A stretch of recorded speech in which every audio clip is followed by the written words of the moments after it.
Side effect प्रत्येक गोष्टीचे आहेत. प्रेम करायचे पण साईड इफेक्ट आहे, अभ्यासाचे साईड इफेक्ट आहे. तणाव खराब नाही, तणाव आहे म्हणून आपण जिवंत आहोत. हा जो आहे शब्द वेडेपण किंवा मेंटल, यावर बरेच गैरसमज आहेत. ॲग्रेशन हे कुठंतरी आपल्या सबकॉन्शियस लेवलवरती दडलेल्या नकारात्मकतेचं एक बिहेवियर मधून होणारं रिफ्लेक्शन आहे. स्वतःला संपवण्याचे विचार येणे, उदास वाटणे, सातत्याने व्यसन करावंसं वाटणे, एकटं वाटणे, अशा प्रकारचे जर काही गोष्टी होत असल्या तर हा एक, जसं आपण म्हणतो की हिमबर्फ जो 1% वरती दिसतो, 99% पाठ खाली असतो, तशा पद्धतीने हे काही रेड फ्लॅग्स आहेत ते आपण बघू शकतो. जसे की एखाद्या व्यक्तीवरती संशय, जीवन जोडीदार माझ्यासोबत काहीतरी चिटिंग करत आहे असंच वाटलं. जरी हे सिद्ध जरी करून दाखवलं की नाही, चिटिंग नाही आहे, तरी सुद्धा तेच वाटत राहणे. रात्री झोप लागत नाहीये, सातत्याने एकटं वाटतंय, तर चर्चा होणं फार गरजेचं आहे. कौटुंबिक सुसंवाद ही एक पहिली पायरी मी म्हणेन. ओके, आता कोण वेडा आणि कोण शहाण? सो सर्व वेडेत, सर्व शहाणे पण आहेत.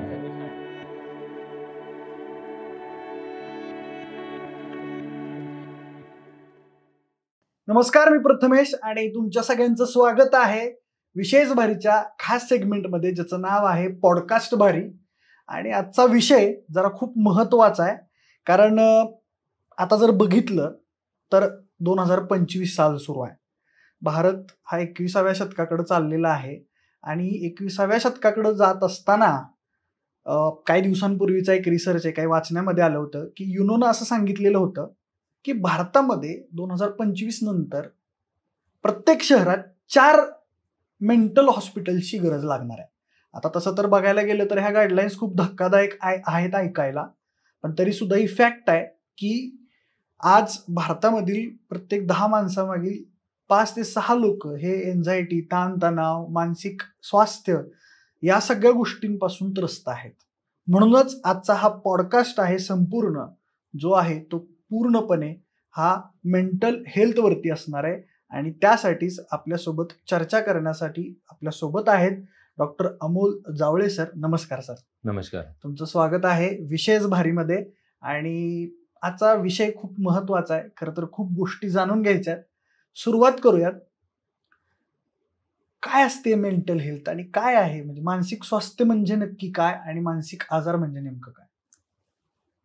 मानसिक स्वास्थ्य आणि शारीरिक स्वास्थ्य हे एका नाण्याचे 2 बाजू. मानसिक स्वास्थ्याची आता नॉर्मल काय आहे अशी कुठलीही डेफिनेशन नाहीये. आपण जे पण काम करतो दैनंदिनीमध्ये, सकाळी उठतो, जॉबला जातो, विद्यार्थी परीक्षेसाठी अभ्यास करतो, गृहिणी घरामध्ये काही काम करतात, हे जे पण काम करत असताना आपल्याला करणं जमतं आणि हे करत असताना आपल्याला त्याच्यातून समाधान मिळतं. जर असं सातत्यानं होत आहे तर आपण ॲपरंटली मानसिकरित्या स्टेबल आहोत असं म्हणता येईल. अशा काही गोष्टी ज्याच्यामध्ये आपलं सोशिओ ऑक्युपेशनल डिस्फंक्शन होतं. सोशिओ ऑक्युपेशनल डिस्फंक्शन म्हणजे तुमचं जे प्राथमिक काम आहे ते करताना बाधा निर्माण होणे. जसे की एक विद्यार्थी आहे, विद्यार्थ्याला अभ्यास जमत नाहीये, किंवा ऑफिसमध्ये तुम्हाला काम करताना खूप प्रॉब्लेम होत आहे. हे एक पहिलं इंडिकेटर असू शकतं की मानसिक आरोग्य कुठेतरी धोक्यात आहे. बऱ्याचदा मानसिक आरोग्य धोक्यात आहे हे लवकर समजत नाही. कसं की शारीरिक आजारामध्ये तुम्हाला काही त्रास झाला तर ताप येतो, अंगावरती पुरळ येते, सर्दी होते, खोकला होतो, जे की पटकन दिसून येतं, तुमच्या पण दिसून येतं आणि लोकांच्या पण दिसून येतं. पण मानसिक आरोग्यामध्ये काही जर प्रॉब्लेम होत आहे तर आपल्याला लगेच असं समजून येत नाही, आणि ती एक संथपणे होणारी प्रक्रिया आहे. ही वर्षानुवर्ष चालते. प्रत्येक वेळेस मानसिक आरोग्य खराब आहे म्हणजे व्यक्ती रस्त्यावर उभं राहून दगड नाही मारणार आहे. ही परिस्थिती फक्त 1% पेक्षा कमी लोकांकडे होते. मेजॉरिटी लोक हे एक चेहऱ्यासमोर एक हास्य ठेवून आत सफर होत असतात. सो असं म्हणतात की नैराश्य, डिप्रेशन हे मास्क मध्ये येतं. व्यक्ती एक मास्क घेऊन फिरत असतो आणि त्या मास्कच्या मध्ये एक उदास व्यक्ती असतो. काम करत असताना कसं तरी ओढून ताडून काम होतं, पण एकटं असताना उदास वाटतं, भकास वाटतं. मग ते एकटे पण दूर करण्यासाठी वेगवेगळ्या प्रकारचे इंटरव्हेन्शन्स व्यक्ती स्वतःच्या लेवलवरती करतो. चहा कॉफी वारंवार पिणार, किंवा काहीतरी इंटरनेटवरती काहीतरी मनोरंजनासाठी काही साधनं चालणार. पण एका लेवलपर्यंत मॅनेज होणार, पण मॅनेज जर होत नसलं आणि ते सातत्यानं होत असलं तर मात्र आपण असं म्हणू शकतो की हा मानसिक आरोग्याचा काही त्रास असू शकतो. अच्छा. मला सांगा डॉक्टर, की आत्ता जर बघितलं तर भारतामध्ये अनेक लोक आपण बघतो असं म्हणजे आता कालचंच उदाहरण सांगतो. आम्ही काल तुळशीबागेत गेलेलो पुण्याच्या. त्याला म्हटलं लोक ऑब्झर्व्ह करूया जरा कसे आहेत किंवा काय त्यांचं एकूण दिसते. प्रत्येकाच्या चेहऱ्यावर एक कॉम्प्लेक्स दिसला. प्रत्येकाच्या चेहऱ्यावर अँझायटी दिसली. हे प्रमाण इतकं वाढण्याचं काय कारण वाटतात तुम्हाला? आणि मानसिक स्वास्थ्य तुमचं बिघडलंय हे तुम्ही कसं ओळखायचं? म्हणजे काही-काही लोकांना समजतच नाही, की त्यांना नॉर्मल वाटतो आपण स्वतः. पण ते ॲक्चुअली आतून एका मानसिक आजारानं त्रस्त असतात. पहिले प्रश्न तर हाच आहे, की असं होण्याची कारणं काय आहेत? अशी इतक्या प्रमाणात लोकं का दिसतायत? आणि दुसरा प्रश्न असा आहे त्याला जोडूनच, की कसं ओळखायचं? ओळखणं बऱ्याचदा आपल्याला त्याबद्दल माहिती असल्याशिवाय शक्य होऊ शकत नाही.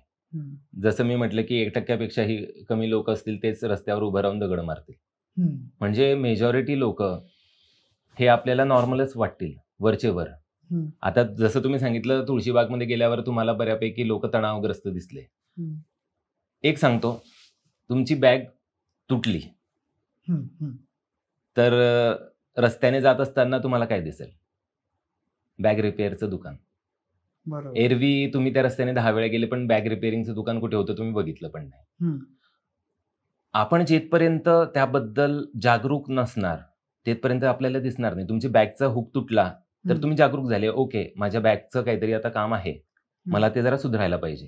हं. तुम्ही जाणता म्हणून तुम्ही ते बघता, बरोबर. दिसतं. आता जनजागृती नसण्याकारणानं हे सर्व नॉर्मलच आहे आणि असं तर चालतंच. थोडं उदास तर वाटतंच. हं. याच्यामध्ये काय मोठी गोष्ट आहे? अच्छा. हा एक जनमानस असल्याकारणानं हे लवकर लक्षात येत नाही. पण काही पॉइंटर्स आहेत, जे आपण लक्षात घेतले पाहिजे. जसे की सातत्याने उदास वाटणे, स्वतःला संपवण्याचे विचार येणे, उदास वाटणे, सातत्याने व्यसन करावंसं वाटणे, हं, एकटं-एकटं वाटणे. अशा प्रकारचे जर काही गोष्टी होत असल्या, तर हा एक जसं आपण म्हणतो की हिमबर्फ हं. जो 1% वरती दिसतो, 99% पार्ट खाली असतो. तशा पद्धतीने हे काही रेड फ्लॅग्स आहेत, जे आपण बघू शकतो. अच्छा. इतकी लोकं तणावग्रस्त काय डॉक्टर? म्हणजे एवढं प्रमाण वाढण्याचं काय? म्हणजे तुम्हाला काय पॅरामीटर्स वाटतात किंवा काय रिझन्स वाटतात, की ज्यामुळं इतक्या प्रमाणात लोकं तणावग्रस्त आहेत? प्रत्येकजण मानसिकरित्या खचलेला आणि प्रत्येकाला कोणाची ना कोणाची तरी गरज आहे. सारखं कोणतरी पाहिजे सोबत मोटिव्हेट करायला, काहीतरी समजून सांगायला. इतकं प्रमाण का वाढलंय? जे तुलनेत गेल्या 10 वर्षाच्या पाठीमागे खूप कमी होतं. आता एक लक्षात घ्यायला पाहिजे, की आपण हे जे शब्द वापरतो, तणाव, हं, स्ट्रेस, अँक्झायटी बऱ्या प्रमाणामध्ये समानार्थी शब्द आहेत. हं, तणाव खराब नाही. तणाव आहे म्हणून आपण जिवंत आहोत. असे ॲनिमल स्टडी झालेले आहेत. जर तणावाची सेंटर्स काढून टाकली, प्रयोगशाळेमध्ये असे काही प्रयोग झालेत, की तणावाची सेंटर्स काढून टाकली ॲनिमल्समधून. काही रॅट स्टडीज झाले आहेत, मंकीवरती काही स्टडी झालेले आहेत. जर तुमचे तणाव कमी झालं, तर तुम्ही सर्व्हायव्ह नाही करू शकत. जसं डार्विनचा सिद्धांत आहे स्ट्रगल फॉर एक्झिस्टन्स. हं, this struggle is stress. It is good. It is very important for survival. आता होतंय काय, की तणावाची जी पातळी आहे, ती हं, एका मार्कच्या पुढे गेल्यानंतर व्यक्ती तणावग्रस्त होतो. म्हणजे त्याने ग्रस्त होतो. हं, म्हणजे स्ट्रेस एका लेव्हलपर्यंत चांगला स्ट्रेस, प्रोडक्टिव्ह स्ट्रेस, त्याला युस्ट्रेस असं म्हणतात. हं. त्या एका पातळीला ओलांडल्यानंतर त्याचं रूपांतर डिस्ट्रेस, डिफिकल्ट टू स्ट्रेस म्हणजे मराठीमध्ये आपण म्हणणार तणावग्रस्त, ग्रस्त झाला तणावाने. हं. सो तणाव ही चांगली गोष्ट आहे. तणावग्रस्त असणं चांगली गोष्ट नाहीये. म्हणजे आपण याबद्दल जर काही इंटरव्हेन्शनचा विचार केला तर तणावाचं नियोजन करणं गरजेचं आहे. नियोजन म्हणजे काय, की जिथं कमी आहे तिथं मॉडरेट लेव्हलवर आणणे. जास्त आहे तर कमी, हं, कमी आहे तर जास्त. सो आजच्या तारखेला जर लोकं तणावग्रस्त आहेत. ग्रस्त का झालेत? कारण की हं. अपेक्षा आणि रिॲलिटीमधला मिसमॅच. आता जे वास्तव जे मला समोर बघायला मिळतंय, ते कुठेतरी असं नव्हतं, की जे मी कल्पना केली होती. खरं तर उदास असाच व्यक्ती होतो, ज्याला जगण्याची खूप इच्छा होती. पण तडजोडीचा अभाव होता म्हणून उदासीनता येते. उदास असणं खराब नाहीये. पण याच्यामध्ये कुठेतरी त्यामध्येच अडून राहणे आणि चुकीच्या पद्धतीने जगाला बघण्याचा दृष्टिकोन जड होत राहणे, यामुळे त्रास होऊ शकतो. अच्छा. आता मला सांगा डॉक्टर, की आता जर बघायला गेलं, तर लोकं खूप तणावग्रस्त आहेत हे एका बाजूला एक गोष्ट आहे. दुसऱ्या बाजूला अचानकच स्वतःला संपवण्याचे प्रकार वाढलेत खूप. म्हणजे लोक टोकाचंच पाऊल उचलतात. गोष्ट छोटी असते. मग इतक्या पटकन इतकं मोठं रूप कसं काय घेतो माणूस? ओके. सो मी याचं एक तुम्हाला उत्तर एका वर्तुळातून देईल. हम्म. ठीक आहे. वर्तुळ किती डिग्री असतो? 360 डिग्री. 360 डिग्री. आता जर तुम्ही फक्त 10 ते 20% तुमचा जर घोड्याला झडप लागते तसं बघितलं तर तुमच्यासाठी तीच सत्य परिस्थिती आणि तेवढीच असते.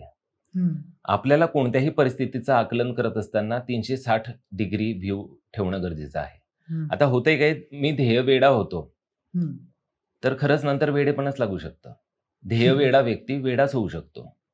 कारण की मी जी कल्पना केली आहे ही कल्पना फक्त कल्पना आहे. एखादा व्यक्ती, आता मी परीक्षेमध्ये बसलो, मी एकेकाळी MBBS साठी नीटमध्ये बसलो. आता मी नीटमध्ये मार्क पाडले म्हणून मला MBBS ला ऍडमिशन मिळाली. सो मी अभ्यास केला म्हणजे मला MBBS ला ऍडमिशन गव्हर्नमेंट मेडिकल कॉलेजमध्ये मिळेलच असा कुठलाही नियम नव्हता.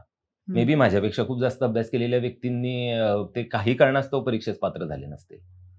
सो आपल्याला हे पण लक्षात घ्यायला हवं की लाईफ इज अनसर्टन. आपण जी कल्पना डोक्यात आणणार ती सिद्ध होईलच असं नाहीये. बरोबर. सो आपण जेव्हा हे विसरतो की प्रयत्नांनी यश मिळण्याची गॅरंटी नाहीये, ऑड्स वाढतात, प्रोबॅबिलिटी, शक्यता वाढते.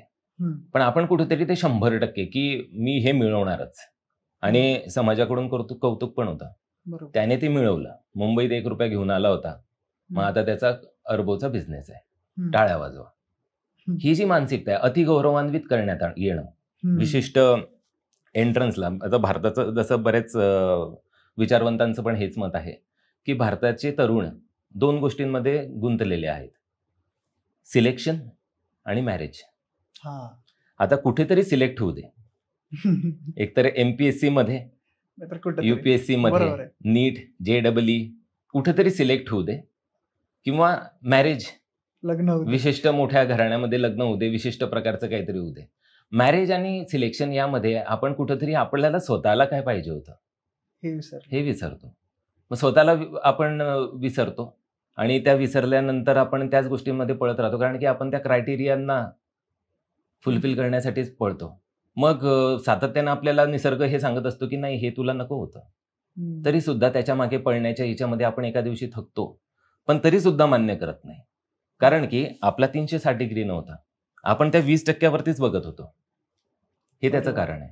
सो पूर्णपणे आकलन न करता एकाच गोष्टीच्या मागे धावणे हे त्यामागचं एक कारण असू शकतं. आणि पदोपदी जे आपल्याला वेगवेगळ्या प्रकारच्या आउटकम्स मिळतात त्याच्यामध्ये आपण परत स्वतःला रिवाईज करत नाही, स्वतःला कुठेतरी आपले कॉन्सेप्ट अजून समजून सांगत नाही, की आपण दुसऱ्या नवीन गोष्टींचा ट्राय करत नाही. यामुळे सुद्धा नैराश्य वाढू शकतं आणि तणावग्रस्तपणा वाढू शकतो. बरोबर आहे, बरोबर आहे. मला सांगा डॉक्टर, की म्हणजे आता हे एक झालं तणाव हा एक प्रॉब्लेम आहे. या व्यतिरिक्त अजून म्हणजे तणाव तर हा कॉमनच आहे, 100% आपण समजू. आता तुम्ही जो म्हणला 1% त्याच्याबद्दल एक क्युरिओसिटी म्हणून प्रश्न विचारतो, माणूस वेडा कसा होतो? ओके. आता कोण वेडा आणि कोण शहाणा? सो सर्व वेडेत, सर्व शहाणे पण आहेत. आता आपण जर एखाद्या दुसऱ्या, आता एक उदाहरण, काल्पनिक उदाहरण, आफ्रिकेतल्या एखाद्या अत्यंत दुर्गम भागातल्या विद्यार्थ्याला इथल्या एकदम छान स्कूलमध्ये ऍडमिशन दिली, तर तो शहाणा नाही वाटणार, तिथं तो वेडाच वाटणार, तसं काहीतरी वाटेल. कारण की आपण जे व्हॅल्यूज, जे जीवनशैली, विचार पद्धती घेऊन फिरत आहोत ती खरंच सामाजिक दृष्ट्या ग्राह्य आहे का, हे महत्वाचं. सो मिसमॅच, तुम्ही जे आहात आणि तुम्ही ज्या बॅकग्राऊंड मध्ये आहात याचा मिसमॅच कुठंतरी, ॲपरंटली तुम्ही शहाणे का वेडे हे पण हे करू शकता. पण काही गोष्टी ज्या ऑब्व्हियस आहे की मी स्वतःला मारून टाकतो, टोकाचं पाऊल घेतो. ठीक आहे, हे टोकाचे पाऊल घेणं, व्यसनाधीन बनणं, ठीक आहे, दुसऱ्यांना त्रास देणं, हिंसात्मक व्यवहार करणं. आता हिंसा फक्त कोणी कोणाला तलवारीने कापता याला हिंसा नाही म्हणत. वैचारिक हिंसा ही कोणत्याही शारीरिक हिंसेचा अगोदरची स्टेप आहे. बरोबर. ही वैचारिक हिंसा जर सातत्यानं होत असेल, टोकाचे पावलं उचलले जात असतील, अनैसर्गिक कामं जसे की रात्री न झोपणे, दिवस रात्र सोशल मीडियावरतीच राहणे, दुसऱ्याशीच तुलना करणे किंवा जीवनामध्ये जे प्रॉब्लेम्स असतात ते एखाद्या व्यक्तीमुळे आहेत. आई वडिलांनी प्रॉपर्टी करून ठेवली नाही म्हणून त्यांना रोज त्रास देणे किंवा माझा जोडीदार माझ्या जीवनातल्या सर्व काही गोष्टींसाठी जबाबदार आहे, ती किंवा तो. असं जर सातत्यानं जर होत असेल तर आपण म्हणू शकतो की हे काही शहाणपण नाही. पण तसं खरं बघितलं तर अशी कोणतीही डेफिनेशन नाहीये की जी तुम्हाला म्हणणार की एखादा व्यक्ती वेडा आहे का शहाणा आहे. जर एका साध्या कॉन्सेप्टमध्ये समजण्याचा प्रयत्न जर केला तर सोशिओ ऑक्युपेशनल डिस्फंक्शन आहे की नाही यावरती आपल्याला कळतं की एखादा व्यक्ती शहाणा आहे की नाही. सोशिओ ऑक्युपेशनल फंक्शनिंग जर नॉर्मल आहे म्हणजे तुमचं जे काम अपेक्षित आहे, एका विद्यार्थ्याला अभ्यासाचं काम किंवा त्याच्या प्ले ग्राउंडवरती जे खेळतो किंवा मित्रमंडळीमध्ये जो वावरते वगैरे, सो जर ते व्यवस्थित होत असेल तर नॉर्मल आहे. जर याच्यामध्ये काही टोकाचे विचार येत आहे, जर सातत्यानं भांडणं होत आहे तर ते ॲबनॉर्मल आहे. बरोबर. पण ही लाईन फार ब्लर आहे की कोण नॉर्मल कोण ॲबनॉर्मल. हा, मग असे म्हणजे मला त्या लोकांबद्दल विचारायचे ज्यांना थेट मेंटल हॉस्पिटलला ऍडमिट करावं लागतं. ओके, मेंटल हॉस्पिटलला आता बेसिकली याच्याबद्दल पण बऱ्यापैकी संभ्रम आहे की मेंटल हॉस्पिटल काय असतं. ठीक आहे, म्हणजे लोकांना असं वाटतं की त्याच्याबद्दलचे मिथ्स पण आहेत ना, या जे सगळे वेडे ठार वेडे असतात त्यांना कंट्रोल करणं तिथल्या लोकांना पण अवघड जातं. असे काही मिथ्स आहेत लोकांचे, त्याबद्दल काय सांगाल? म्हणजे नेमकं कसं ट्रीट केलं जातं? सायकोसिस एक प्रकार आहे जिथं व्यक्ती रियालिटीमध्ये नाही राहत.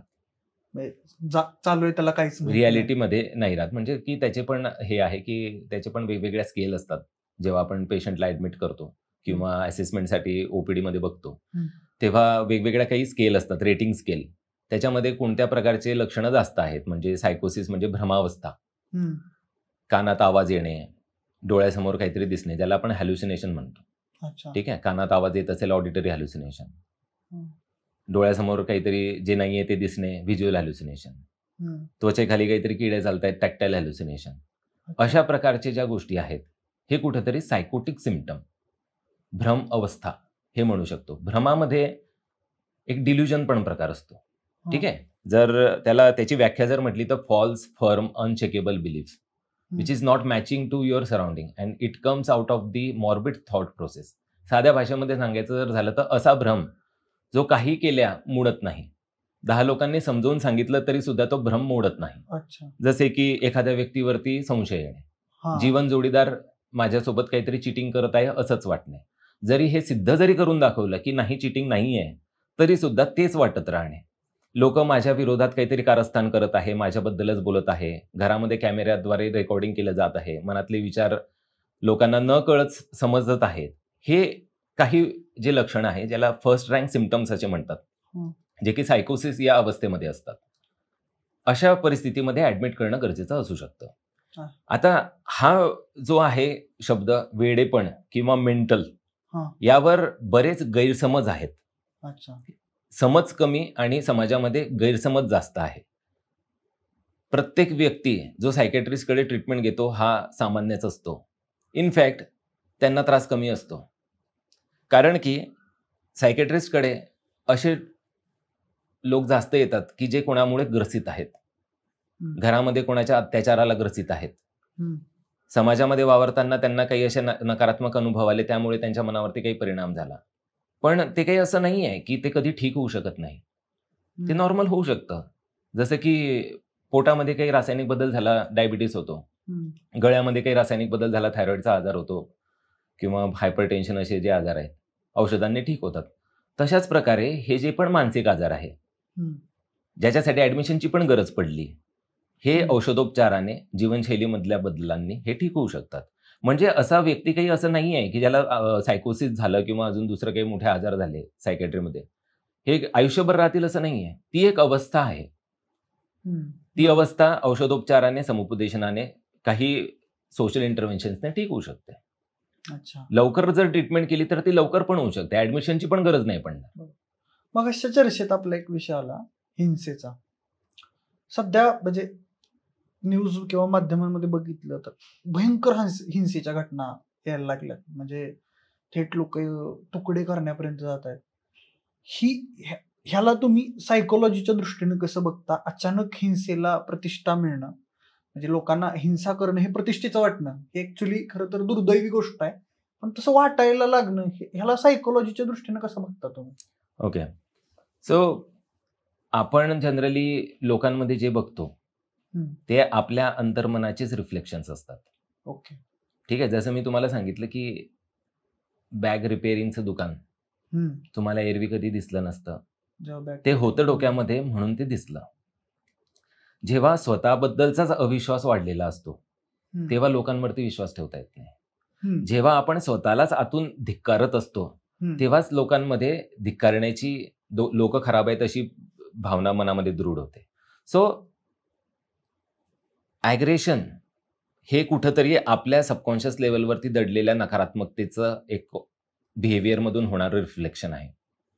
त्यामध्ये वेगवेगळ्या प्रकारे आपल्याला अशा घटना ऐकायला मिळतात. जीवन जोडीदाराला संपवणे किंवा एखाद्या व्यक्तीला जो आपल्यासोबत काम करत होता त्याला धोका देणे आणि मारणे किंवा अजून अशा प्रकारचे काही गोष्टी जिच्यामध्ये काही मॉब कोणाला मारत होता याने पण हात साफ केले. हे ॲग्रेशन कुठून येतं? हे आपलंच मनामधली असलेली नाराजी असते. कुठंतरी ती आपण दाबून ठेवलेली असते आणि ती अशा प्रकारे चुकीच्या पद्धतीनं बाहेर पडते. अशाच घटना आपल्याला समाजामध्ये दिसतात.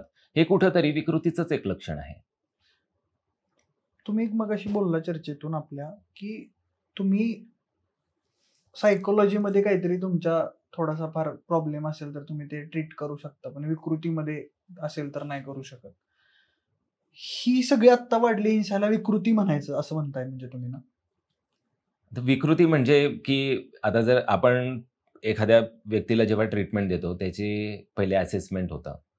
एक सोशिओ डेमोग्राफिक प्रोफाईल, की व्यक्तीचं नाव काय आहे, कुठला आहेस, काय काम करतो, मातृभाषा काय आहे, घरी कोण कोण आहे, सपोर्ट सिस्टीम काय आहे. त्यानंतर आपण हे पण लक्षात घेतो की व्यक्ती क्लिनिकमध्ये हॉस्पिटलमध्ये का आलेला आहे, काय अडत होतं म्हणून हा आलेला आहे. मग एक मेंटल स्टेटस एक्झामिनेशन असतं किंवा तुमची मानसिकता काय आहे, जे प्रोटोकॉल आहे ज्याच्यासाठी MBBS नंतर ट्रेनिंग येते, रेसिडेन्सीमध्ये शिकवतात, सायकोलॉजिस्ट असतात, सायकॅट्रिस्ट असतात, एक जे पण आपलं मल्टीडिसिप्लिनरी अप्रोच असतो त्यामध्ये एक असेसमेंट होते.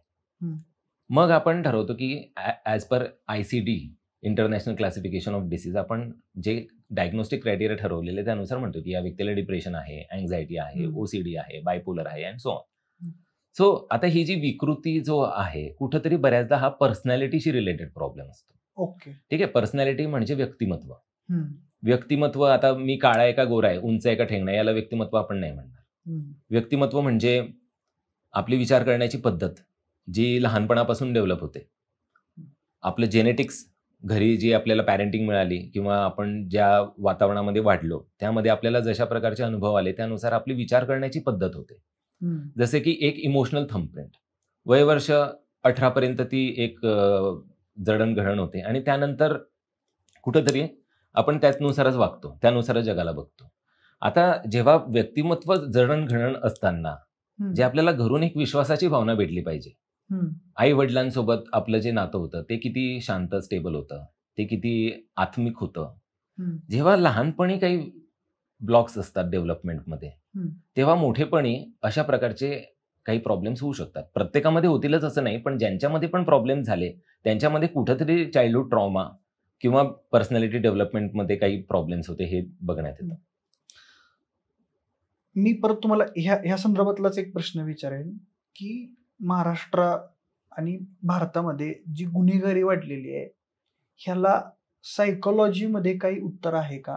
की अशा पद्धतीची गुन्हेगारी आपण अशा पद्धतीच्या गोष्टी करून थांबवू शकतो?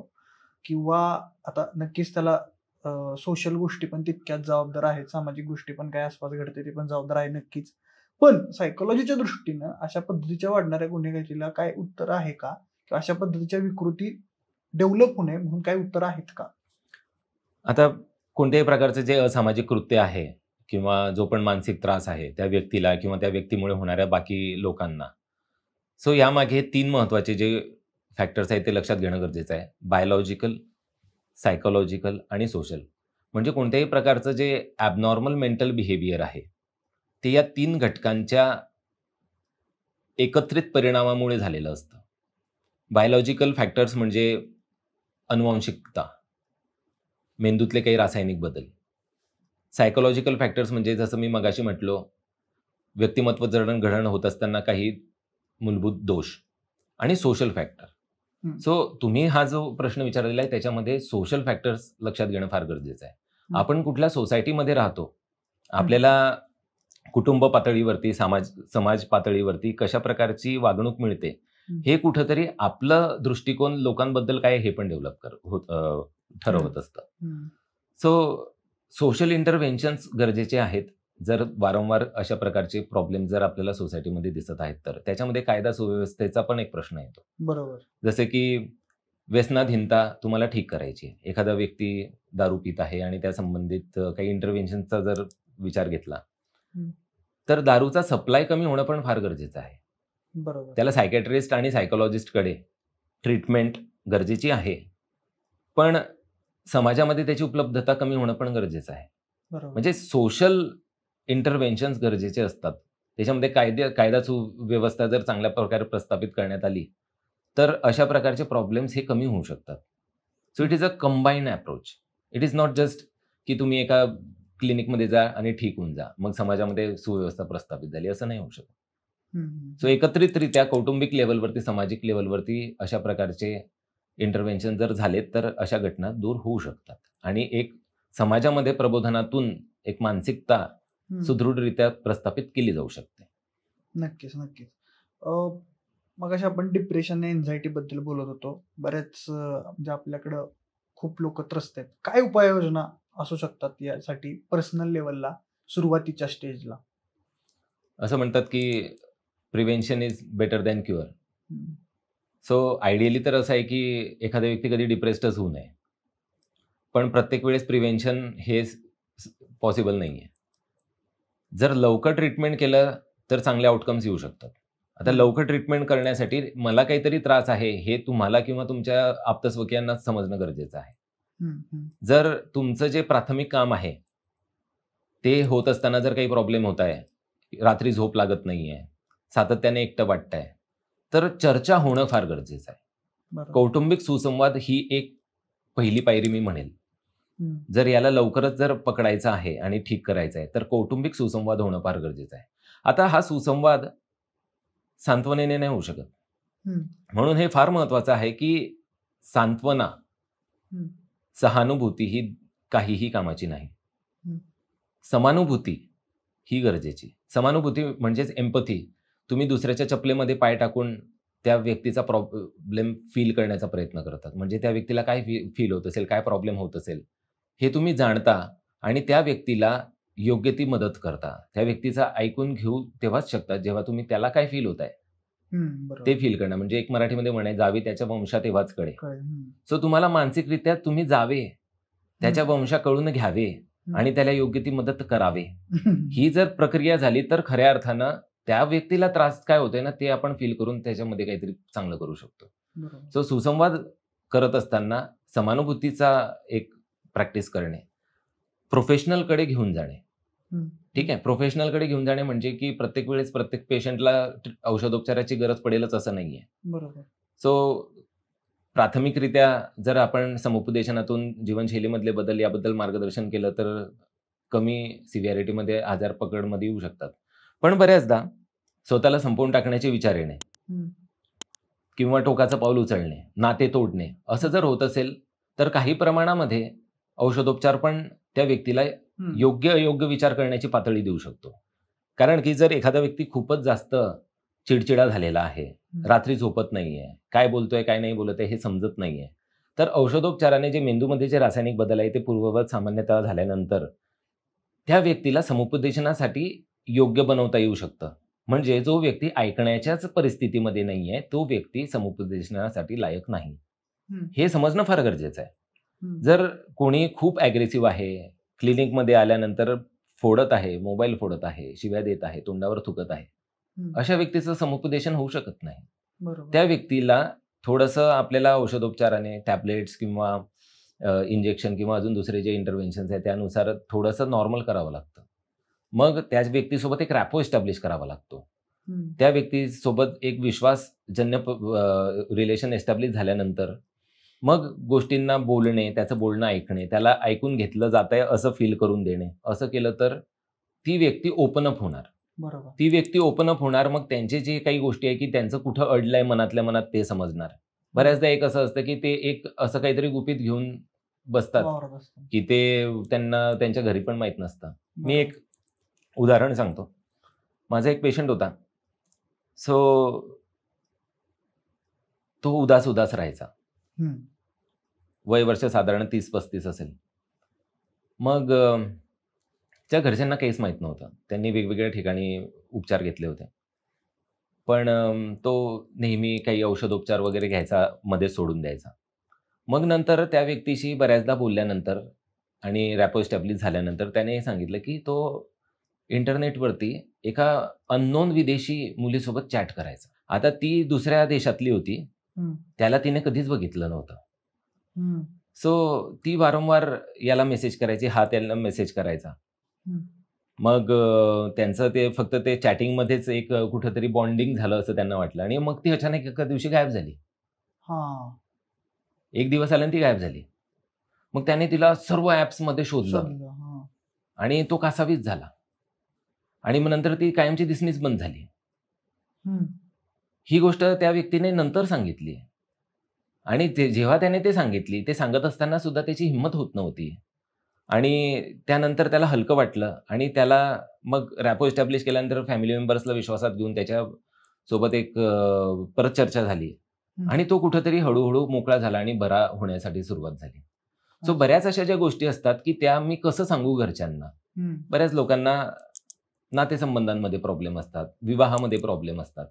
तर मनामध्ये द्वेष न बाळगता, मनामध्ये हे अपराधीपण न बाळगता जर ओपन अप जर झालं तर प्रॉब्लेम सॉल्व्ह होऊ शकतात. तसं म्हणतात की संवादामध्ये काय, नुसतं बोलण्याने काय होणार आहे. संवादामध्ये खूप मोठी शक्ती आहे. महाराजांच्या काळामध्ये संवादातून बरेच तह पण व्हायचे आणि जी परिणामी होणारी हिंसा टळायची. सो तह आपण जे आपल्या महाराष्ट्राच्या इतिहासामध्ये ऐकलेलं आहे, ते तह म्हणजे काय, ही संवादातून झालेली प्रक्रिया आहे. संवादामुळे युद्ध घडू पण शकतात, युद्ध टळू पण शकतात. बरोबर. ठीक आहे. सो संवाद सुरुवात होण्यासाठी एक मानसिक शांतता आणि विश्वास गरजेचा आहे. ते प्रत्येक पेशंटला पहिल्या भेटीपासून होऊ शकत नाही. जर सिम्पटम्स खूप जास्त आहे तर येस डेफिनेटली त्याला त्या ॲक्यूट फेजमधून औषधोपचारानेच बरेच केले जाऊ शकते. एका लेव्हलपर्यंत लक्षणं कमी झाल्यानंतर हळूहळू रॅपो एस्टॅब्लिश करून आपण पुढे जाऊ शकतो. ह्या सगळ्यामध्ये डॉक्टर गोळ्या किती कामी येतात? म्हणजे गोळ्या खरंच तितक्या परिणाम करतात का? आणि अशा म्हणजे तणाव होतोय, गोळ्या खाऊन बरा झालाय पेशंट, असं काय आहे का? असं काय होऊ शकतं का? त्याला किती टक्के म्हणजे टॅबलेट्सला तुम्ही द्याल की ते औषधोपचाराने बरं होईल? ओके. मी यासाठी एक सर्वश्रुत उदाहरण टीबीची ट्रीटमेंट याचा दाखला देतो. टीबी हा आजार मायकोबॅक्टेरियम ट्युबरक्युली या बॅसिलामुळे होतो, बॅक्टेरियामुळे होतो. छातीमध्ये आणि दुसऱ्या ठिकाणी पण पसरतो. त्याच्या ग्रेडिंगनुसार त्याचे औषधोपचार ठरलेले आहेत. इतके दिवस गोळ्या घे, चांगलं खाणं-पिणं ठेव, आराम कर, तर तो होण्याची शक्यता वाढून जाते. इनफॅक्ट मोस्ट ऑफ पेशंट जर रेग्युलर ट्रीटमेंट घेतली तर बरे होतात. आता मानसिक आजारामध्ये त्याचं एक कारण नाहीये. ठीक आहे. जेव्हा एक कारण आहे, समजा तुम्हाला व्हिटॅमिन ए डेफिशियन्सी, काही नाईट ब्लाइंडेडनेस आहे. व्हिटॅमिन एचे सफिशियंट डोस दिले आणि आहारामध्ये व्हिटॅमिन एचा जर परिपूर्तता केली तर तो आजार कमी होईल. मानसिक आजार होतातच वेगवेगळ्या कारणांमुळे, एकापेक्षा अनेक कारणांमुळे. ठीक आहे. जसे की बायोलॉजिकल फॅक्टर्स, मी मगाशी सांगितलं, bio psycho social model. Biological factors, मेंदूतले रासायनिक बदल, अनुवंशिकता किंवा अजून दुसऱ्या काही मेडिकल कंडिशन आहे ज्याचा मानसिक आरोग्यावरती काही परिणाम होत आहे. उदाहरणार्थ हायपोथायरॉइडिझम किंवा हायपरथायरॉइडिझम, दुसऱ्या हृदयासंबंधित काही आजार किंवा अजून काही एंडोक्रायनल प्रॉब्लेम्स, त्याच्यामध्ये सुद्धा न्यूरोसायकेट्रिक सिम्पटम्स दिसू शकतात. सो फर्स्ट ऑफ ऑल एक प्रॉपर असेसमेंट होणं गरजेचं आहे. त्याचे संभाव्य मेडिकल कारण काय आहे हे रूल आउट करणं गरजेचं आहे. हे केल्यानंतर त्या व्यक्तीचा जो आजार आहे, आता उदाहरणार्थ समजा डिप्रेशन आहे, तर मग आपण त्याचं क्लिनिकल रेटिंग स्केलनुसार ते ठरवतो की हे माइल्ड आहे का, मॉडरेट आहे का, सिव्हिअर आहे. बेस्ड ऑन द सिव्हिअरिटी आणि टार्गेट सिम्पटम्स आपण काही इंटरव्हेन्शन प्लॅन करतो. प्रत्येक व्यक्तीला गोळ्या प्रिस्क्राईब नाही करत. ठीक आहे. आता समाजामध्ये प्रॉब्लेम हा पण आहे की मानसिक आरोग्याबद्दल बोलणार पण गोळ्या नाही घेणार. म्हणजे हो, मी बोलून ठीक होतो किंवा मी एका टेकडीवरती जातो, सूर्यनमस्कार करतो, ठीक होतो. गोळ्यांचे साईड इफेक्ट असतात. हा. आता गोळ्यांचे साईड इफेक्ट असतात, हा पण एक खूप मोठा गैरसमज आहे. हा. कारण की कुठंतरी मी जर साईड इफेक्ट बद्दल घाबरलेलो आहे तर कुठंतरी मी मानसिक आजाराला स्वीकार पण केलेला नाही. हम्म. ठीक आहे, आपण विनाकारण घाबरणं स्टार्टिंगला आहे की बाबा समाजामध्ये स्टिग्मा आहे तर काही प्रॉब्लेम आहे, पण मानसिक आरोग्य मी ठीक ठेवतो पण बिना गोळ्यांचं. हम्म. आता औषधोपचाराबद्दलचे गैरसमज दूर होणं गरजेचं आहे. मेंदूमध्ये जे रासायनिक बदल असतात, उदाहरणार्थ डोपामिन, सेरोटोनिन, ग्लुटामेट संबंधित जे ॲबनॉर्मॅलिटीज आहेत, याच्यामध्ये जर काही प्रॉब्लेम असला औषधोपचारानुसार, जे की एक स्टँडर्ड ट्रीटमेंट आहे based on evidence based medicine, जसं की जे पण प्रयोग झालेले आहेत, वैज्ञानिक जे सफल प्रयोग आहेत, त्याचे गाईडलाईन्स आहेत आणि त्यानुसार ट्रीटमेंट करतो. साईड इफेक्ट प्रत्येक गोष्टीचे आहेत. प्रेम करायचे पण साईड इफेक्ट आहे, अभ्यासाचे साईड इफेक्ट आहे. ठीक आहे, साईड इफेक्ट म्हणजे गव्हातली तणं, गव्हाच्या शेतातली तणं. आता तणं येणार नाही, येऊ नये म्हणून आपण गव्हाची शेती टाळणार आहे का? बरोबर. तणं काढणार.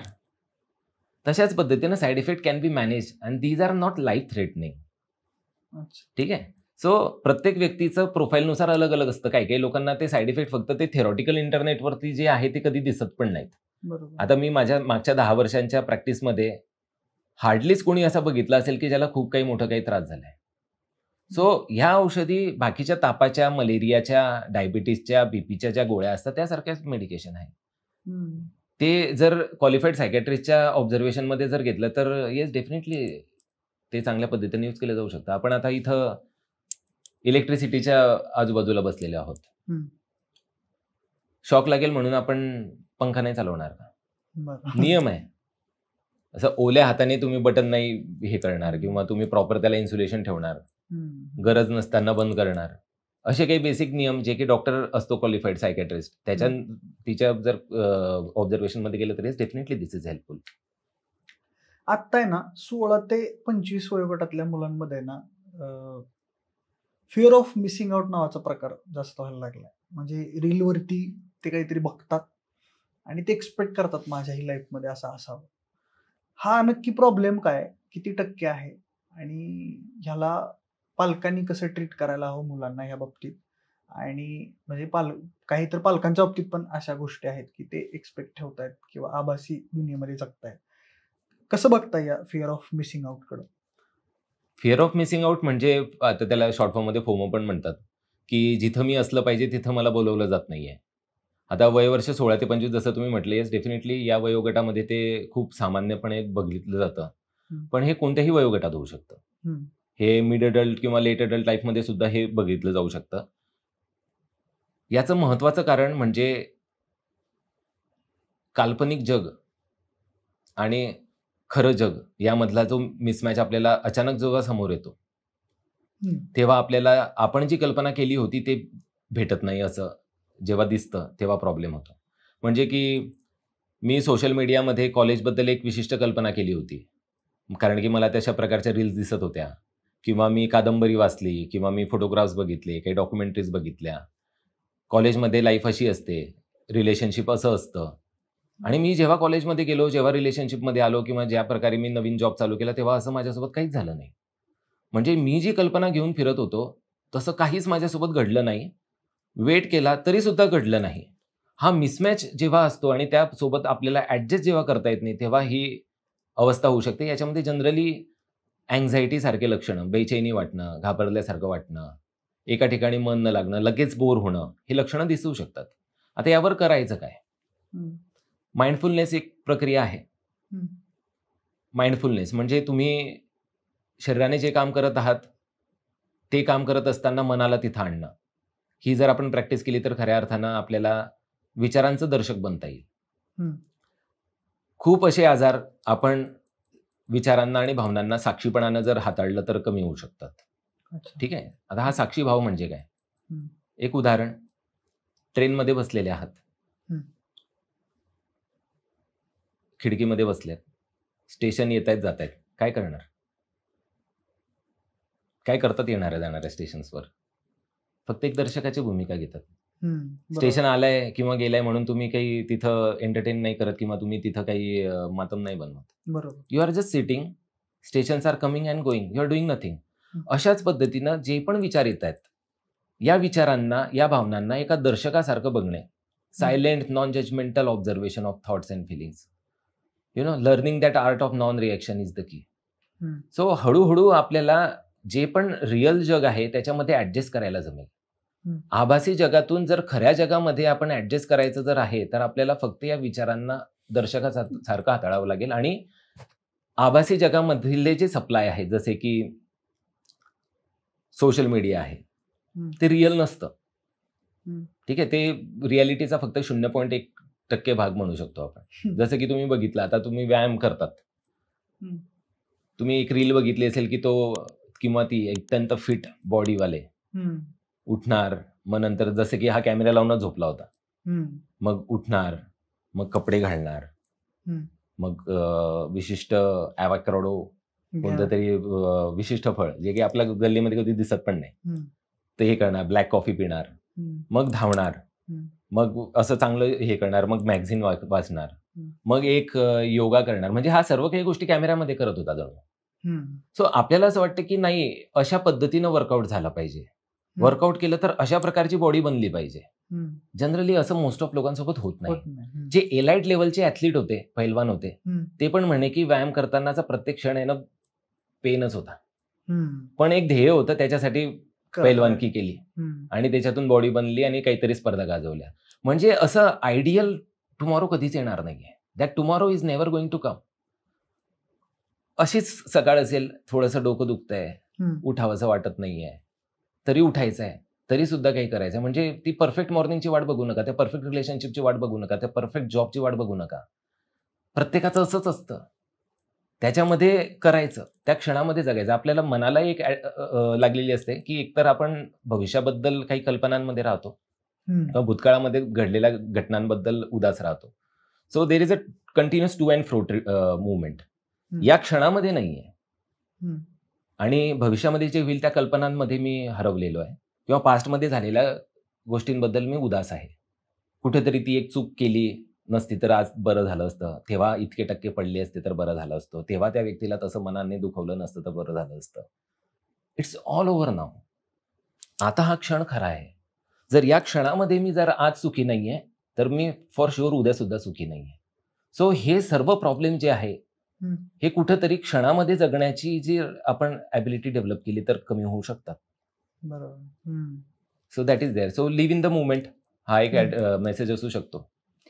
ड्रास्टिकली प्रमाण वाढले मानसिक आजारांचं, अचानक सगळीकडे दिसायला लागले. कुठून तरी बातमी येते, एका गव्हर्नमेंट प्रोफेशनलनं स्वतःचं जीवन संपवलं मानसिक आजारामुळे. मोठमोठी लोक, म्हणजे उदाहरण आहेत, सेलिब्रिटी सुशांत सिंग राजपूत स्वतःला संपवलं, अशी भली भली मोठी उदाहरणं आहेत. ड्रास्टिकली एक ट्रेंड किंवा एक लाट आली भारतामध्ये.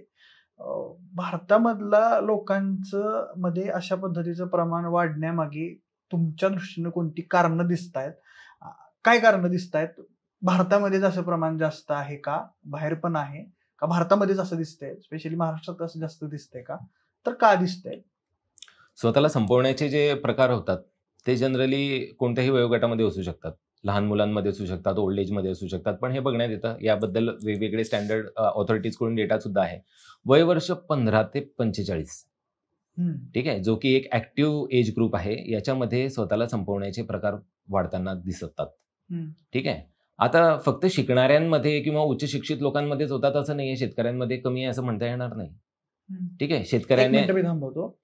म्हणजे अशी उदाहरणं आहेत की जे म्हणजे ज्यांना आयडियली बघितलं जातं, म्हणजे संत तुकारामांचे वंशज आता ज्यांनी स्वतःला संपवलं, शिरीष महाराज मोरे, मग त्यांच्याकडे आयडियली बघितलं जातं. सुशांत सिंग राजपूत आयडियली बघितलं जातं, म्हणजे बऱ्याच लोकांचा तो आदर्श आहे. आणि अशा माणसांनी स्वतःला संपवणं म्हणजे ह्याला कसं बघायचं? आता स्पेसिफिक आपण कोणाबद्दल बोलू शकत नाही, पण त्याच्यामध्ये टोकाचं पाऊल हे कुठंतरी, जसं मी मगाशी म्हटलं की 360 डिग्री, यु नो 10%च लाईफ, ते वर्तुळ आहे ना 360 डिग्री आहे. बरोबर. असं म्हणतात, when God closes one door open the 10. You know you have to देख, आगे पीछे देख, ऊपर नीचे देख. ठीक आहे, जर आजूबाजूला बघ, थोडंसं थांब. ठीक आहे, कारण की माझ्या कल्पनांची व्हॅल्यू 2 कवडीची नाहीये, तुमच्या कल्पनांची व्हॅल्यू 2 कवडीची नाहीये. जसं मी सांगितलं, मी MBBS ला लागलो, तर असं काही मोठं काम नाही केलंय मी. किंवा एखादा व्यक्ती जो मुंबईमध्ये 1 रुपया घेऊन आला, आता तो करोडोचं त्याचं टर्नओव्हर, त्याचं चक्र गोल फिरतंय आर्थिक. हे त्याच्यापेक्षा जास्त मेहनत केलेल्यांचं नाही फिरत आहे. गोष्टी होत आहेत, आपण करत नाही आहोत. जसं राम सेतूमध्ये एका खारुताईने खारीचा वाटा दिला होता, तसं हे निसर्ग गोष्टी घडवत आहे. आपण एक खारुताईसारखे खारीचा वाटा देणारेच आहोत. ही गोष्ट जिथपर्यंत समजत नाही तिथपर्यंत कर्ताभाव संपणार नाही. हे मोटिवेशन्स वगैरे देणार आहे, ते असं करा, हे कष्ट करा, एवढं करा, तसं करा, तुम्ही इथपर्यंत जाल, मोठं व्हाल. या मोटिवेशन वाल्यांकडे कुठं काय बघता, कसं बघता? 360 डिग्री मधला एक अँगल आहे तो. ठीक आहे. Forced motivation. Forced motivation. ठीक आहे. कुठंतरी आता मी उदासच नाहीये आणि मग आता मी हे करणारच, त्या रील्स मधला सारखा वर्कआउट करणार, किंवा माझं पोट पुढे तर मग असे ते खड्डे पाडणार, ऍपचे 8 खड्डे पाडणार पोटावरती. मोटिवेशन कशासाठी? काय भेटणार आहे त्याच्याने? प्रशंसा. प्रशंसेने मोठं होणार आहे. आता तुम्ही माझी प्रशंसा केली किंवा मी तुमची प्रशंसा केली, मोठे नाही होणार आपण. किंवा तुम्ही माझी किंवा मी तुमची निंदा केली तर छोटे नाही होणार. ही भावना जिथपर्यंत होत नाही, म्हणजे आपण करतो ही भावना जिथपर्यंत कमी होणार नाही तिथपर्यंत अशा प्रकारच्या टोकाच्या भूमिकांपासून मुक्त होता येणार नाही समाजाला. सो कुठंतरी गोष्टी होत आहे आणि आपण त्याच्यामध्ये कंट्रीब्युटर आहोत. आणि एखाद्या गोष्टीमध्ये जर प्रॉब्लेम झाला तर अजून दुसरे मार्ग असू शकतात. समजा गाडी बंद पडली तर आपण ऑटोने येऊ शकतो. ऑटो बंद पडली, नाहीच भेटली, पायी येऊ शकतो. आहे की नाही? ऑप्शन आहे. किंवा थांबवू शकतो, बस येणार, किंवा जाऊ दे तो दिवस, दुसऱ्या दिवशी बघू. अशा प्रकारे जेव्हा फ्लेक्झिबल राहिला, जो मेंटली स्ट्रॉंग म्हणजे कोण? जो फ्लेक्झिबल आहे, मोडणार पण वाकणार नाही असा व्यक्ती मोडणारच आहे. फ्लेक्झिबल राहिलं पाहिजे. Flexibility is the sign of mental strength. अशी घाई का झाली प्रत्येकाला? आता प्रत्येकाला असं पटकन सगळ्या गोष्टी पाहिजेत. ही सायकोलॉजीच्या दृष्टीने कसं बघताय? का झाली इतकी घाई? का झाली? थांबायचंच नाहीये कुणाला. प्रत्येकाला पैसे कमवायचे, प्रत्येकाला एक चांगली बॉडी पाहिजे आणि पटकन पाहिजे. हे त्यातलं दुसरं महत्वाची गोष्ट. हे असं का व्हायला लागलं? कारण की दुसऱ्यांनी टाकलेल्या क्रायटेरियावरती आपल्याला जगायचं आहे. कुठेतरी आपण एक काल्पनिकरित्या एक फ्रेम बनवलेली आहे की वहां पे जाऊंगा तो सुखी हो जाऊंगा. ह्यात सोशल मीडिया कुठे आहे? सोशल मीडिया पण आहे. आता सोशल मीडिया आपण जे म्हणतो ना की ते आपली बेसिक गरजच आहे. सोशल मीडिया हिट का झालं? मानवाची मूलभूत गरज आहे सोशल इंटरॅक्शन. ठीक आहे. आता मला भूक लागली होती पण मी पाणी पिलं, साखरेचं पाणी पिलं. सो त्याने भूक नाही जाणार, शरीर कमजोर होणार आहे. साखरेचं पाणी भाजीपोळी वरण भातला अल्टरनेटिव्ह नाहीये. तात्पुरतं भूक शमन होऊ शकते, पण सातत्यानं जर तेच देत राहिलं तर कुठेतरी कुपोषण वाढणार. सो सोशल इंटरॅक्शन ही आपली एक बेसिक गरज आहे. तुम्ही मधमाशीचं पोळ बघा, त्याच्यामध्ये राणी माशी असते, सैनिक माशी असते, एक ड्रोन असतो मेल, तो फक्त रिप्रोडक्शनसाठी असतो. अजून आलेल्या मधाची छाननी करणे, त्याला हे करणे हे असतं. त्यांच्यामध्ये एक संथपणा असतो की जर काही अटॅक झाला तर ते स्वॉर्मिंग या पद्धतीनं निघून जातात आणि दुसऱ्या ठिकाणी हे करतात, मध वाचवतात. सो तसे आपण पण आहात. समजा आपण एका बंद रूम मध्ये राहिलो, आपल्याला हा अनुभव लॉकडाऊन मध्ये आलेला आहे. बंद रूम मध्ये सामान आणि सोशल मीडिया, ते दिवस काही खूप जास्त सुखी नव्हते. सो सोशल इंटरॅक्शन्स असतात, फार गरजेचे आहेत, पण कुठंतरी लोकांना जी घाई लागलेली आहे हे कुठंतरी त्या आभासी विश्वामध्ये राहिल्या कारणानं होते. आणि त्याच्या जर दूर जायचं आहे तर आपल्याला कुठंतरी संयम प्रॅक्टिस करावं लागेल, माइंडफुल प्रॅक्टिस करावं लागेल, क्षणामध्ये राहणे. ब्रश करतोय तर ब्रशच कर, जेवण करतोय तर जेवणच कर. आता सिग्नलमध्ये तुम्ही बघणार, हिरवा लागण्या अगोदर पळत सुटणे, हे आपल्याला प्रत्येक गल्ली बोळामध्ये दिसणार. हिरवा लागण्याच्या अगोदर पळत सुटणे, पुढच्या सिग्नलवर पण थांबणारच आहे पण तिकडे पण पडणार आहे. सो घाई करून करून 5 मिनिटाचा फरक पडेल. ठीक आहे. सो ही मानसिक अस्वस्थता जी आहे की तिथं गेल्यावर मी सुखी बनेल, ही जिथपर्यंत आपण मोडीच काढत नाही तिथपर्यंत आपल्याला आज सुख नाही भेटणार. आणि आज जर सुखी नाहीये तर बाय डिफॉल्ट मी उद्या सुद्धा सुखी नाही. सो एकच उत्तर आहे की या क्षणामध्ये प्रेझेंट राहणे, हेच नैसर्गिक तत्व आहे. निसर्गाने आपल्याला फक्त हा क्षण दिलेला आहे. हा क्षण, मी स्टुडिओमध्ये बसलेलो आहे, हा क्षण, याच्या पुढचा it's totally an imaginary one. We don't know what is going to happen tomorrow on the very next minute. Do you know what is going to happen at 5 p.m. today? We can predict about it, but nobody can ensure what is going to happen at 5 p.m. today. बरोबर. So just wait and watch. Till then, enjoy the current moment. That can be the mantra. बरोबर. आणि influence पण होत आहेत लवकर पटकन, म्हणजे कोणी काय सांगितलं की लगेच विश्वास, लगेच पटकन इन्फ्लुएन्स होऊन लगेच बऱ्याच गोष्टींकडे जातात. शेवटचा प्रश्न विचारतो, जो मला थोडासा वेगळा वाटतोय पण विचार वाटतोय. एक सायकेट्रिस्ट स्वतःचा मानसिक आरोग्य कसं सांभाळतो? Okay. थोडा वेगळा आहे, शेवटचा आहे म्हणून वेगळा घेतला. हजामाला केस कापायला कुठे जावं लागतं? दुसऱ्या हजामाकडे. सो चांगलंय. सायकेट्रिस्ट किंवा एखादा सोशल इंटरव्हेन्शन करणारा किंवा हेल्थ ऍक्टिव्हिस्ट यांना पण प्रॉब्लेम असतात. सगळेच वेडे आहे आणि सगळे शहाणे आहे. हे मगाचं वाक्य लागू पडते. ठीक आहे. आता आपण एक डायकोटॉमी केलेली आहे की ज्याने एखादा विशिष्ट रंगाचा कपडा घातला तो तसा, हा असं साधू सारखा कपडा घातला तर साधू, पण साधूच्या वेशमध्ये बरेच गुन्हेगार पण फिरतात, किंवा जे वरचेवर गुन्हेगार वाटतायत ते साधू पण आहे. खऱ्या अर्थानं त्यांच्यासारखे प्युअर कोणीच नव्हते. ठीक आहे. ज्यांना चरित्रहीन म्हणून हिणवलं त्यांच्यासारखे प्युअर मुली आणि मुलं कोणी नव्हते. सो जसं दिसतं तसंच नसतं, हे पण लक्षात घेतलं पाहिजे. सायकेट्रिस्ट मानसिक आरोग्याला कसं सांभाळतो तसं आता याच्या मागे वेगवेगळे हे आहेत डेटा. कारण त्याला सगळंच माहिती आहे ना. म्हणजे माझा क्युरियोसिटी आहे की त्याला सगळंच माहिती आहे, हे काय घडते हे काय घडते. पण असे आहेत का उदाहरण सायकेट्रिस्ट मानसिक आरोग्याने त्रस्त आहेत? आता याच्या मागे मी एक डेटा सांगेल की सर्वात जास्त जर शारीरिक आजार आणि मानसिक आजार असतात तर ते हेल्थ प्रोफेशनल मध्ये कॉमन आहेत. जर वेगवेगळ्या प्रोफेशन्सची जर स्टडी झाली तर शारीरिकरित्या वेगवेगळ्या प्रकारचे आजार किंवा मानसिकरित्या वेगवेगळ्या प्रकारचे आजार मध्ये हायएस्ट लेवलवरती मेडिकल प्रोफेशनल आहेत. मेडिकल प्रोफेशनल म्हणजे वेगवेगळ्या प्रकारच्या आरोग्यासंबंधित स्ट्रीम मध्ये काम करणारे. त्यातल्या त्यात डॉक्टर्समध्ये खूप प्रॉब्लेम आहे. त्यातल्या त्या डॉक्टरांच्या यादीमध्ये सायकेट्रिस्टला पण भरपूर प्रॉब्लेम आहे, असं पण बघितलेलं आहे. ठीक आहे. पण हे डेटा आहे, पण आता हे डेटा किती विश्वसनीय आहे यावर सुद्धा प्रश्नचिन्ह आहे. कारण की आपण याबद्दल इतकं उघडपणे बोलत आहोत, बाकी लोक उघडपणे बोलत पण नाहीये. बरोबर. ठीक आहे. बट ऍज अ सायकेट्रिस्ट मी हे सांगेल की मी जितके पण सायकेट्रिस्ट बघितले दे were very open minded, they were very non judgemental. मी सायकेट्रिस्ट बनण्याचं कारणच हे होतं, कारण की मी जेव्हा मिरजेला होतो, गव्हर्नमेंट मेडिकल कॉलेज मिरजला, तेव्हा 3ऱ्या वर्षी जेव्हा मी सायकेट्रीचं पहिलं लेक्चर ऐकलं तेव्हा मी या विषयाच्या प्रेमात पडलो. आणि नंतर मी करणार तर सायकेट्रीच करणार हे मी ठरवलं. सो मी डिप्लोमा सायकेट्री केलं CIP रांची मधून, सेंट्रल इन्स्टिट्यूट ऑफ सायकेट्री रांची मधून, आणि नंतर मी या विषयातच MD BJ government medical college Pune इथं केलं. सो सायकेट्री हा विषय कुठेतरी तुम्हाला जीवन जगण्याची एक नवीन दिशा देतो. नॉर्मल आहे ॲबनॉर्मल आहे हा तर अत्यंत गौण विषय आहे. जीवन कसं जगायचं हे जेथपर्यंत समजत नाही. आता कसं आहे ना की जीवन जगणे एक कलाच आहे. आता समजा तुमच्याकडे 2 व्हीलर आहे, 4 व्हीलर आहे, जेथपर्यंत तुम्हाला चालवता येत नाही तेथपर्यंत त्याची व्हॅल्यू काय? भंगार. बरोबर. जरी ती कितीही मोठी ब्रँडेड गाडी असू देत, तुम्हाला चालवता येत नाहीये तर त्याची व्हॅल्यू ही खटाराच आहे.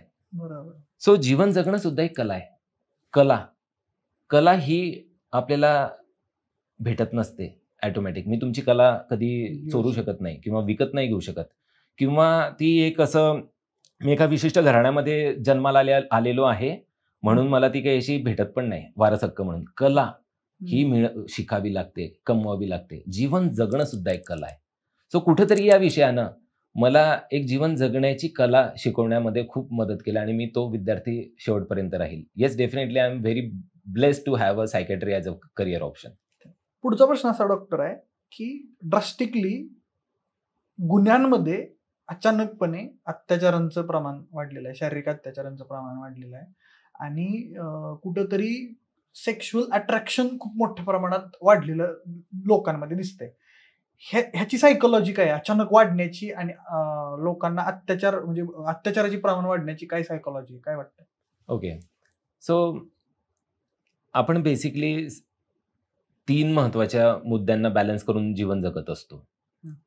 Eid, ego, super ego. हा कॉन्सेप्ट मी अत्यंत साध्या भाषेमध्ये सांगण्याचा प्रयत्न करतो. ईद, ID म्हणजे बेसिक ॲनिमल इन्स्टिंक्ट. आता मला फार भूक लागलेली आहे आणि तुम्ही जेवतायत, वडापाव खातायत, काही खातायत, मी तुमच्या हातून घेणार. हे करणार. माकड तसं करतं, तुम्ही एखाद्या किल्ल्यावरती वगैरे गेले ते माकड तुमच्या हातचा वडापाव घेऊन घेतं. ठीक आहे, बेसिक ॲनिमल इन्स्टिंक्ट. आपण सुद्धा एक ॲनिमलच आहोत. आता याच्या सोबत अजून एक फॅक्टर असतो, ईद. मला भूक लागलेली आहे पण माझ्या खिशात पैसे आहेत का, अन्नाची अवेलेबिलिटी आहे का. सो प्रॅक्टिकल बेसिसवरती पण आपण विचार करतो. एक असतो सुपर इगो, म्हणजे जे जेवण आहे ते विशिष्ट प्रकारचं आहे का, शाकाहारी आहे का, किंवा ते अशा पद्धतीनंच खाल्लं पाहिजे का. मॉरॅलिटीचा विचार करणे, समोरच्या व्यक्तीला कसं वाटेल त्यांना मागितलं तर. सो आपण कोणतंही बिहेवियर जे करतो यामागे 3 महत्वाचे फॅक्टर्स असतात, ईद, इगो, सुपर इगो. आता बऱ्याचदा सेक्शुअल अट्रॅक्शन होणं बेसिक ह्युमन नीड आहे, बेसिक नीड आहे. पण मग याचा अर्थ असा नाहीये की तुमच्या हातचा एका माकडाने जसा वडापाव हिसकला तसं कोणत्याही व्यक्तीसोबत तुम्ही सेक्शुअल संबंधाची मागणी करा.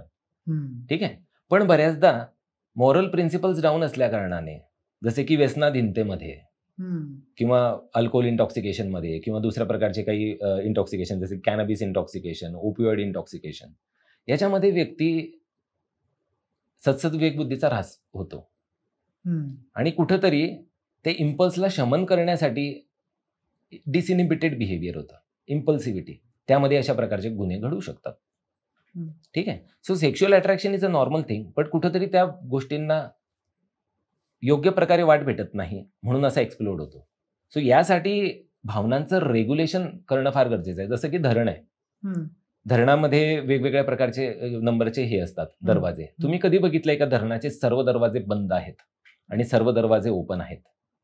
काय होईल जर सर्व दरवाजे बंद असले तर, काय होईल जर सर्व दरवाजे ओपन असले तर? एकदम एक्सप्लोड होणार. सो आपण काय करतो, काही दरवाजे ओपन आणि काही दरवाजे बंद असतात, based on availability of water, based on the level of rain, based on the availability of other resources. So अशाच पद्धतीनं कुठंतरी या सर्व प्रकारच्या भावना, सेक्सची भावना, सोशल ॲप्रिसिएशनची भावना, ज्या पण भावना आहे यांचं ना रेग्युलेशन होणं फार गरजेचं आहे, नियमन होणं गरजेचं आहे. शेवटचा प्रश्न डॉक्टर मी विचारेन की सायकोलॉजी या फील्डमध्ये काय करिअर ऑप्शन्स आहेत? एखादा नवीन विद्यार्थी असेल तर तो कसा याकडे बघू शकतो? सायकोलॉजी म्हणजे आता मेंटल हेल्थचे 3 बेसिक पिलर्स आहेत, psychiatrist, psychologist, psychiatric social worker. ठीक आहे, म्हणजे मेंटल हेल्थ प्रोफेशनल हे 3 मेंटल हेल्थ प्रोफेशनल असतात. जसं मी मगाशी सांगितलं की कोणत्याही मानसिक आजाराचं कारण आणि त्याची ट्रीटमेंट या 3 बेसिक गोष्टींवर आहे, biological, psychological, social. So as a career option तुम्ही MBBS नंतर MD सायकियाट्री करू शकतात, जो की एक बायोलॉजिकल ट्रीटमेंटकडे जास्त लक्ष देणारे डॉक्टर. क्लिनिकल सायकोलॉजिस्ट, ठीक आहे, जे की रिहॅबिलिटेशनमध्ये किंवा थेरपी काउन्सिलिंगमध्ये मदत करतात. ठीक आहे, ज्याच्यासाठी MBBS होण्याची गरज नाहीये, पण त्याच्यामध्ये MA, MPhil, आता MPhil बद्दल पण काही नवीन तरतुदी आहेत. सो थेरपी आणि काउन्सिलिंग हा पार्ट हा होऊ शकतो. जनरली चाइल्ड सायकोलॉजिस्टचं आज करिअर ऑप्शन खूप चांगलं आहे. सायकियाट्रिक सोशल वर्कर गव्हर्नमेंट इन्स्टिट्यूट्समध्ये बऱ्यापैकी करिअर ऑप्शन्स आहेत. तर येस, डेफिनेटली मानसिक आजाराचं प्रमाण वाढत आहे, गरज ही शोधाची जननी असते. हा करिअर शोध कुठंतरी नक्कीच चांगल्या फळास प्राप्त होऊ शकतो. सो आजच्या तारखेला जशा प्रकारे, जसं तुम्ही स्टार्टिंगला म्हटलं की युनोने दिलेल्या रिपोर्टनुसार मेंटल हेल्थ हॉस्पिटल येण्याची गरज आहे असं सांगण्यात आलेलं आहे. आता गाईडलाईन्स असतात, ते रिअलिटीमध्ये कधी येणार त्याला टाइम लागेल, पण एका लेव्हलच्या वरती गेल्यानंतर तुम्ही डिनाय नाही करू शकत. ठीक आहे, एकेकाळी लाख कोणी म्हटलं असेल की नाही मी मोबाईल नाही वापरणार, पत्रच लिहिणार. जग बदललेलं आहे, गरज आहे. जर कोणी वारंवार हिंसाचाराच्या घटना घडतायत, कोणी स्वतःला संपवण्याची जर प्रकार करत आहे आणि सातत्याने जर कौटुंबिक सामाजिक पातळीवरती जर परिणाम होत आहे, तर ट्रीटमेंटसाठी कॅन्डिडेट्स खूप मोठे रचणार आहे, रुग्णसंख्या वाढणार आहे. त्यांना फक्त औषधी देऊन चालणार नाहीये, ठीक आहे, फक्त समुपदेशन देऊन चालणार नाही. तर एक मल्टी डिसिप्लिनरी अप्रोचची गरज असेल आणि त्याच्यामध्ये वेगवेगळे इन्स्टिट्यूट्स येतील, त्याच्यामध्ये वेगवेगळ्या प्रकारचे psychiatrist, psychologist, psychiatric social worker, psychiatric nurses यांची रिक्रुटमेंट वाढेल आणि हा खूप एक प्रॉमिसिंग करिअर ऑप्शन असू शकतो. आणि नुसताच एक करिअर ऑप्शन म्हणून नव्हे, तसं बघितलं तर तुम्ही कोणतीही मेहनत केली तर तुमचं रोटी कपडा मकान आजच्या तारखेला मिळवू शकतात. जर तुम्ही निर्व्यसनी आहात, इमानदार आहात, मेहनती आहात, तर रोटी कपडा मकान मिळतो. सॅटिस्फॅक्शन, सॅटिस्फॅक्शन हे कुठंतरी तुम्हाला मानसिक आरोग्य या क्षेत्रामध्ये भेटू शकतं. कारण की तुम्ही त्या व्यक्तीसोबत असं काही केलं की त्याचं कुटुंब बदललं, त्याचं जीवन तुम्ही परत आणून दिलं. एखादा मरणारा व्यक्तीला तुम्ही परत त्या समाजाच्या मुख्य धारेमध्ये आणलं. हे पुण्याचं काम जर तुम्ही करू शकले आणि त्याच्यातून तुम्हाला जर आत्मिक आनंद मिळाला तर यापेक्षा मोठं करिअर काय असेल. तर याच शेवटच्या प्रश्नाला हा पॉडकास्ट आपण आता संपवतोय. पण शेवटाला मी डॉक्टरांना विनंती करेन की तुम्ही काय लोकांना आव्हान कराल, कशा पद्धतीनं जगलं पाहिजे आनंदी आणि कशा पद्धतीने राहिलं पाहिजे याबद्दल थोडक्यात शेवटची 2 मिनिट. कशा पद्धतीनं जगलं पाहिजे हे जगूनच ठरवायचं आहे. एका महान व्यक्तीने म्हटलंय की life is not a problem to be solved, it is a mystery to be lived. तर ही जी मिस्ट्री आहे ही जगूनच सोडवायची आहे. म्हणून जीवन जगण्याचा असा कुठलाही एक क्रायटेरिया नाही आहे. क्रायटेरियाने तर मशीन चालतात. प्रत्येकाचा मार्ग अलग आहे. प्रत्येकाचा मार्ग आजपर्यंत कोणीच एक्सप्लोअर केला नव्हता आणि करू पण नाही शकणार. तुम्हाला तुमचा स्वतःचा मार्ग एक्सप्लोअर करायचा आहे. क्षणामध्ये जगून त्या प्रोसेसला जर एन्जॉय केलं तर आपल्याला सॅटिस्फॅक्शन भेटू शकतं. आपण जर स्वतःबद्दल प्रेम करत आहोत तर आपण प्रेम वाटू शकतो. सो स्वतःवर प्रेम करणं हे जास्त गरजेचं आहे. फक्त सोशल मीडियावरती सेल्फ ऑब्सेस्ड होऊन वावरणं चुकीचं आहे. स्वतःचा आदर केला, स्वतःला ॲक्सेप्ट केलं तर कुठंतरी स्वतःला प्रेम करू शकणार. स्वतःला प्रेम करणारा व्यक्ती दुसऱ्यांना प्रेम वाटू शकणार. सो प्रेम वाटण्यासाठी स्वतःवर प्रेम करणं गरजेचं आहे आणि प्रेम करणं, जीवन जगण्याची पद्धत अशी काही नसते. ती क्षणामध्ये राहून शिकायची आहे. आणि just Bloom like a flower. जिथं पण जाणार तो सुगंध दरवडला पाहिजे. तो कदाचित दिसणार नाही. त्याचं कदाचित प्रत्येक व्यक्ती ॲप्रिसिएशन करणार नाही. पण तुम्हाला एक आत्मिक शांतता असेल आणि कुठंतरी समाजामध्ये एक पॉझिटिव्ह बदल घडेल. नक्कीच. Thank you doctor. तुम्ही विशेष भारीच्या चॅनलवरती आलात. याच नोटला थांबूयात. शेवटाला एवढंच सांगेन की खुश राहा, आनंदी राहा आणि विशेष भारीचे असेच पॉडकास्ट बघत राहा. आणि हा व्हिडिओ तुम्हाला आवडला असेल, हा पॉडकास्ट जर तुम्हाला आवडला असेल तर आपल्या विशेष भारीच्या YouTube चॅनलला नक्की सबस्क्राईब करा. कारण तुम्ही अख्खी व्हिडिओ बघता आणि सबस्क्राईब करत नाही. हा मोठा प्रॉब्लेम आहे. त्यामुळे नक्की सबस्क्राईब करा. आणि सोबतच हा व्हिडिओ जर तुम्ही फेसबुकला पाहत असाल तर आपल्या विशेष भारी FB या फेसबुक पेजला देखील फॉलो करायला अजिबात विसरू नका. थँक्यू. धन्यवाद.